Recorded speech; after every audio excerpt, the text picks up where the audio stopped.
भारत की सनातन वैदिक हिंदू परंपराओं के अनुसार मकर संक्रांति का पर्व अपना विशेष महत्व रखता है।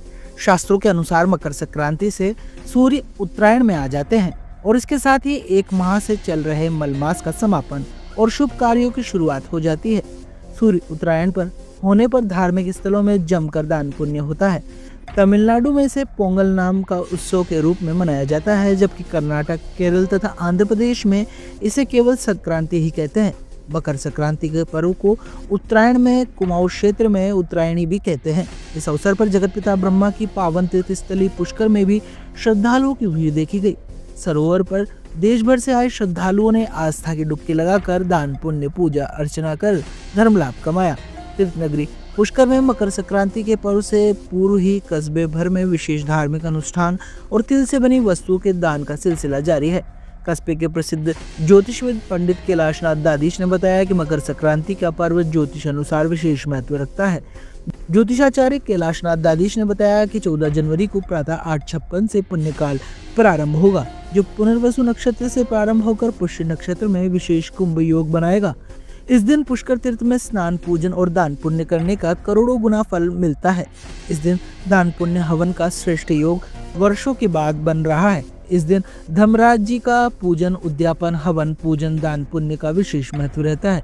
वर्ष में एक बार इस विशेष पूजा में मनुष्य कर्म बंधन से मुक्त होकर मोक्ष प्राप्ति की ओर अग्रसर होता है। सुहागन स्त्रियां अपने पति की दीर्घायु एवं यशस्वी जीवन की कामना के लिए 13 वस्तुओं के दान करके भगवान सूर्य का पूजन करती है।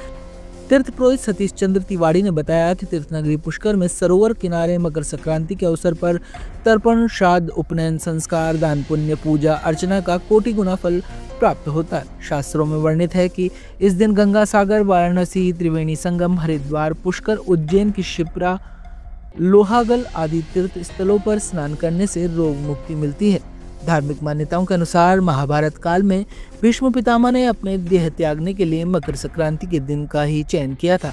इसके अलावा मकर संक्रांति के दिन की ही गंगा जी भागीरथी के पीछे पीछे चलकर कपिल मुनि के आश्रम से होकर सागर में जा मिली थी। साथ ही महाराज भागीरथ ने अपने पूर्वजों के मोक्ष के लिए इसी दिन तर्पण किया था। इन्हीं मान्यताओं के अनुसार हजारों लोग आस्था का दामन थाम मकर संक्रांति के अवसर पर तीर्थ नगरी पुष्कर पहुंचे हैं।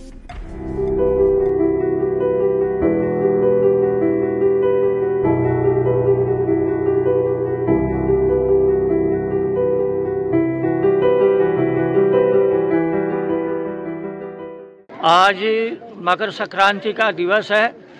आज के दिन सूर्य नारायण भगवान जो है उत्तरायण में आ गए हैं। आज से सारे मांगलिक कार्य आरंभ हो गए हैं, क्योंकि मलमास की वजह से एक मास तक सारे शुभ कर्म जो होते थे, विवाह, यज्ञोपवीत इत्यादि, वो कर्म नहीं किए जाते हैं मलमास में। तो मलमास समाप्त होकर के और सूर्य नारायण उत्तरायण में आने से सारे मांगलिक कार्य आज से आरंभ हो जाते हैं। मकर संक्रांति के दिन विशेष करके मनुष्य को ये चाहिए किसी नदी में, तालाब में या पवित्र सरोवर में जाकर के वहाँ स्नान करें, और जो कोई बीमार हो, अशक्त हो या किसी कारण वो तीर्थ में नहीं जा सकते हैं, तो अपने घर के ऊपर ही जल भर करके सभी तीर्थों का ध्यान करते हुए स्नान करने से मनुष्य जो है सभी शुभ मांगलिक कार्यों का फल प्राप्त करता है। विशेष करके आज के दिन तीर्थ में जा कर के अपने पितरों को जल तर्पण देना, श्राद्ध करना इत्यादि, अपने पितरों को अर्चना करना, इसका विशेष फल प्राप्त होता है और पितृ प्रसन्न होकर के और अपने पुत्र पौत्रों को दीर्घायु, समृद्धि आदि प्राप्त करने का आशीर्वाद देते हैं। इसलिए सदैव मनुष्य को चाहिए कि मकर संक्रांति इत्यादि पर्वों में तीर्थों में जाएं, या किसी देवालय में जाएं, या किसी सरोवर के किनारे जाएं और अपने पितरों को, इष्ट देव को जल तर्पण जरूर प्रदान करें। बोलिए पुष्कर राज महाराज की जय।